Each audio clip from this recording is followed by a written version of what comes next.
Hi, on the Woodpecker today, I finish and install my 2 doors.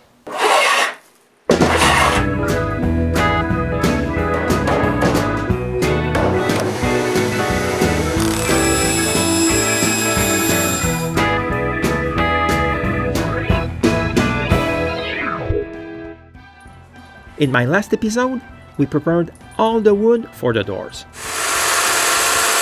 I made all the mortises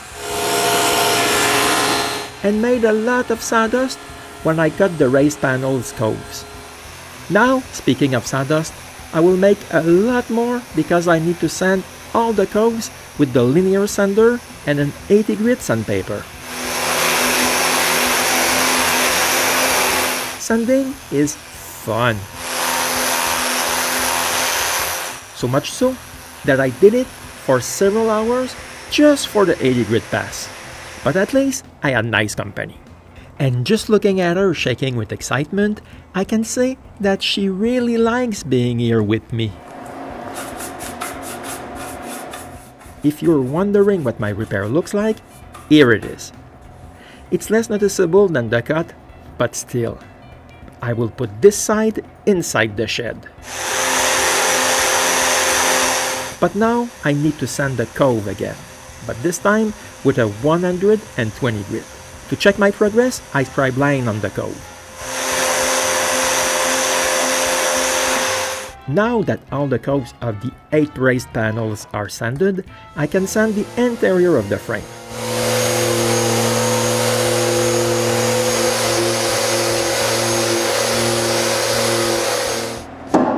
I don't want any surprises when I glue the door. So I try the panels in place. It's then I notice that the panels are a bit too thin and move inside the grooves. So I glue rubber barrels inside them. Now I'm ready to glue the doors. I start by mixing a batch of slow set epoxy and thicken it with silica powder. When it's well mixed, I spread glue inside the mortises.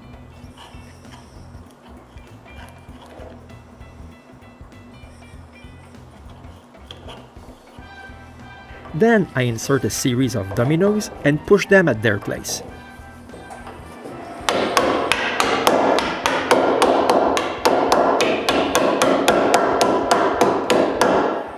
Next, I spread glue on the mating side of each joint and assemble them one by one.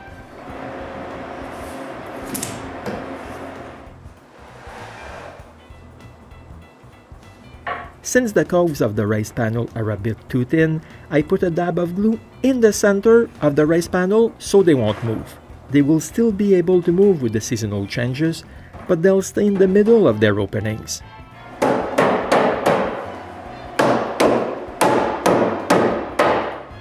When all 4 panels are in their place, I glue the stiles.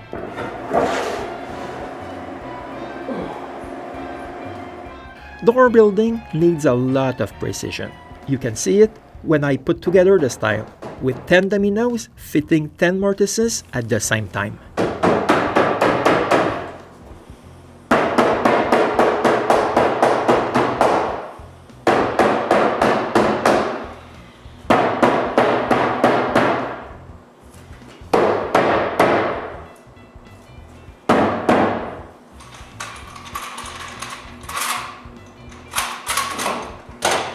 To finish the door, I must clamp it out.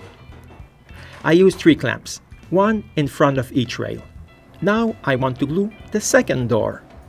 To do so, I need to remove this one from my workbench.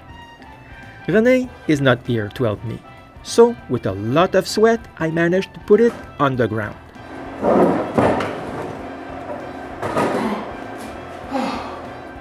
Darn, this solid hardwood door is so heavy. The 2 doors are glued up now. I need to wait until the glue dries, and this kind of glue takes a longer time to dry than others. So I leave everything like this for a whole week because we're on the day shift. And then I remove the clamps. Then we sand every surface with the 80 grit sandpaper.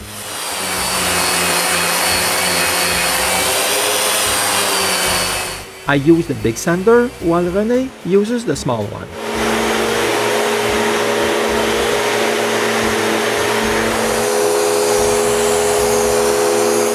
We finish the sanding with the 120 grit.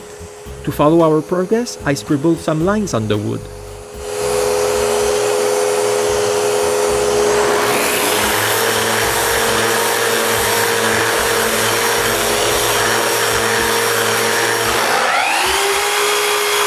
Then we're ready to cut the door frames to length.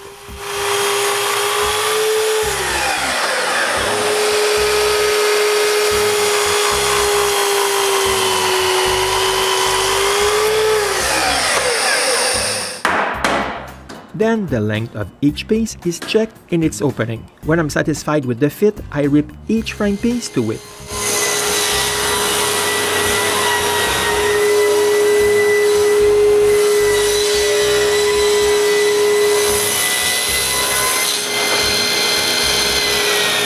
Now I can work on the hinges.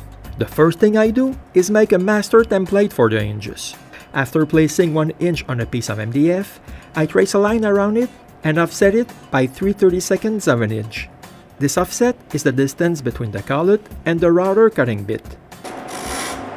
Then I cut the master template.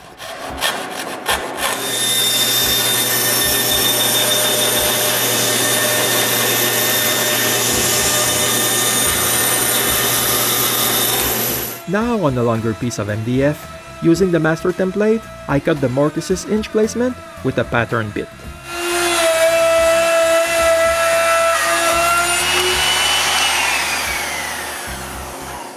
I'm almost ready to cut the hinge mortises. I just need to set the router depth. To do so, I push the bit of the router up to the door and set the depth gauge to the height of an inch. I push the router up to the turret and I'm ready to cut the mortises.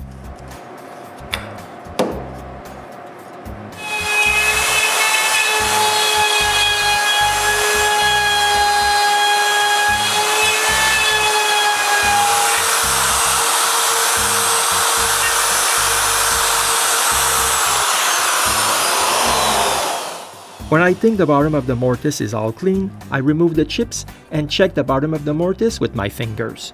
If I've missed a spot, I remove it with a chisel.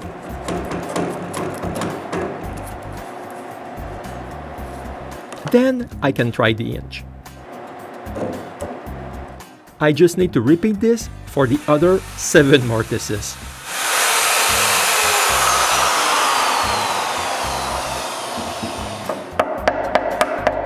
But in the end, the corners are round, so I need to square them.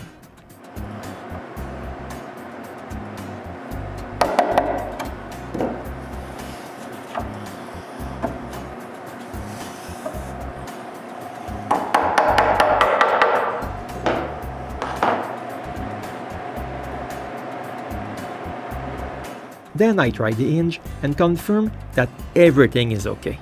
When I'm done, I repeat this on the door frame. But for them, I have set the hinge pattern a little.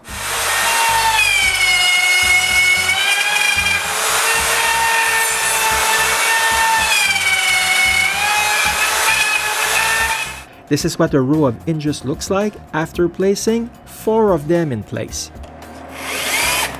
But none of them are screwed in place.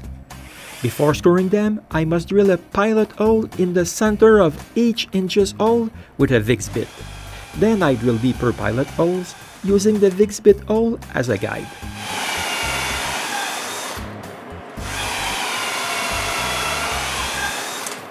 I must clean the bit quite often while drilling those holes. I do the same thing for the frame but with a shorter drill.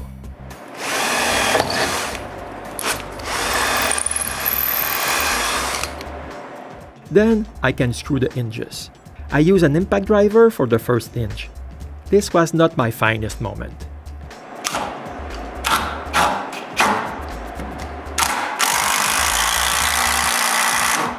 I damaged all the screws head and even broke one inside the door. All the others are screwed with the drill.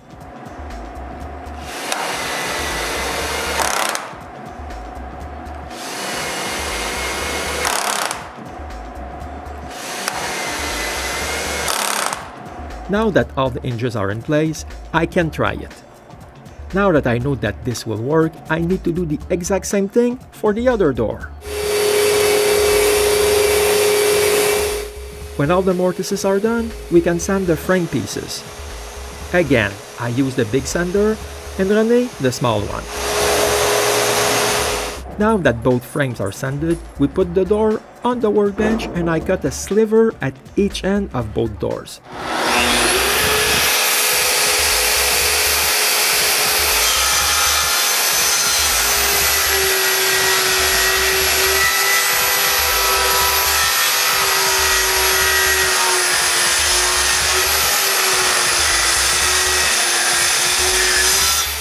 Then I can install the frames. The first thing I do is to mark the placement of the screws just behind the door stopper. Then I drill a shallow hole the same size as the screw head. I finish the hole with a drill bit the same size as the screw I'm gonna be using.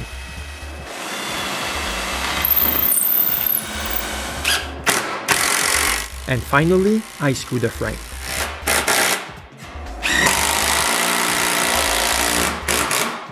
I do the same thing for all the other pieces of both doors. Now we can try the door. Darn, those doors are heavy. I have to have some help to lift the door to align the hinges inside their mortises. And where they're in place, I can screw the door.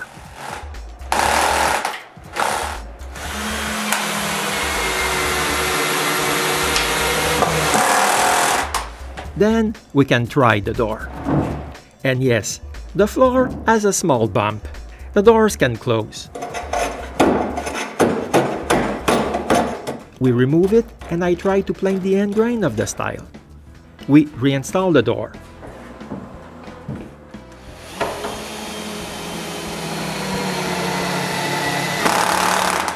And obviously, this was a big success. We remove the door again, but this time I sand the bottom of the door. Finally, the first door is in place. We just need to repeat this for the second one. Now that both doors are in place, we rip some strips to make the door stoppers.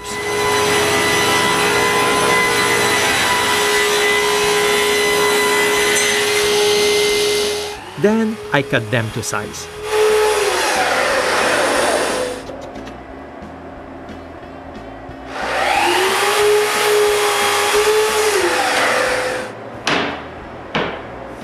Now that we have all of them, René sands them while I clean the door with mineral spirits.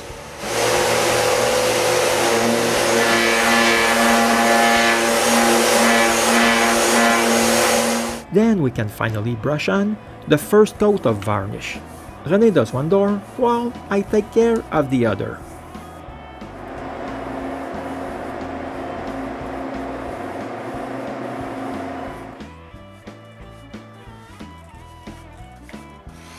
The next day, I lightly sand the varnish with a 220 grit sandpaper.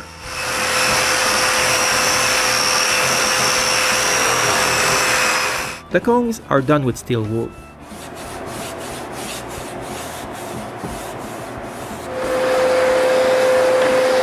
Next, I vacuum all the dust and clean both doors with mineral spirits again. After, I spread the second coat of varnish.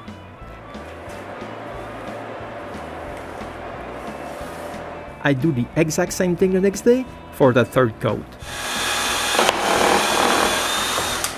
When the varnish is dry, I drill pilot holes on the door stoppers.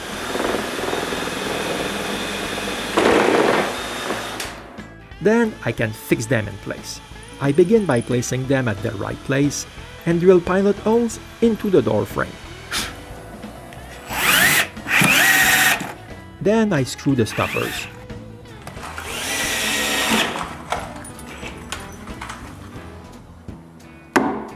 Now I can install the door knobs. I start by marking the holes placement and punch their center with an awl. Then I use a hole saw to cut the hole for the knob.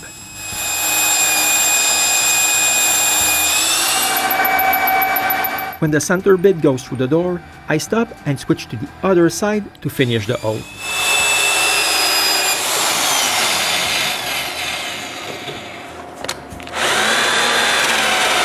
Next, I use a Forstner bit to start the hole for the latch. This way, the wall surrounding the hole is really clean. I finish the hole with an auger bit. Now I can install the door latch.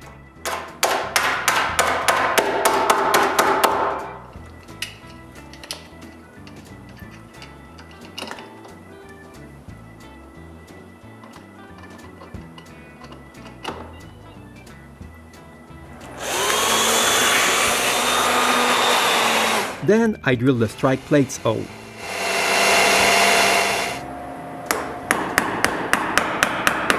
Next, with a chisel, I widen the hole. I stick masking tape on the strike plate and close the door with it, so I can trace on the tape the placement of the strike plate.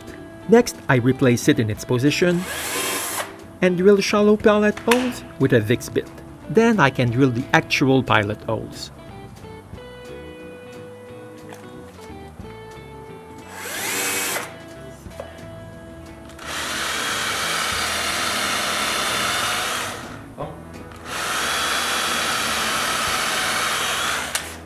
And screw it in place.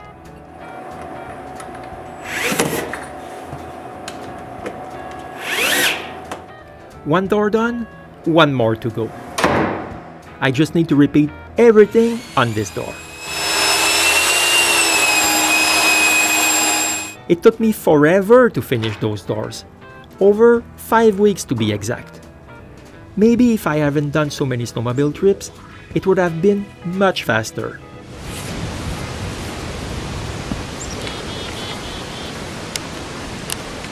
But now they're done, and I'm really satisfied. They recut on the cone and the noise of the dust collector. And on top of it, they're not too hard on the eyes.